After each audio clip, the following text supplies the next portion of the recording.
Në qoftë se të gjithë njerëzit që janë në tokë do të kërcenin një hershi, a do të tundej toka?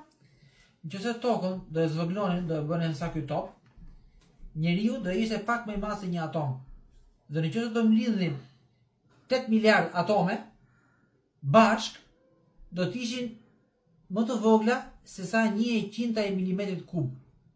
Dhe 1/100 e milimetrit kub nuk shihet me sy, është 10 herë më e vogël se ç'mund të shohësh me sy, dhe nëse ajo do ngrihej sa 1/10 e diametrit atomit sipër dhe të ulej, domethënë me një forcë kaq të vogël, toka as nuk do ta ndjente fare.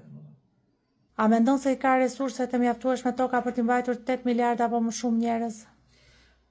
Ne pam që 8 miliard njerëz po të mblidhen bashkë ishin më të vegjël se 1/100 e milimetrit kub. Domethënë që këtu nuk shihet me sy, aq vegjël janë të gjithë njerëzit bashkë. Dhe mendoni që njerëzit mendojnë se nuk mund të jetojnë dot në një tokë kaq të madhe në krahasim me këtë masi kaq të vogël. Gjithë problemi qëndron tek kjo lloj substance që është njeriu, që është një substancë shumë aktive dhe normalisht kërkon gjithmonë hapësira gjithmonë më të mëdha. Dhe normalisht duke qenë kaq pak, nuk i del një tokë kaq e madhe.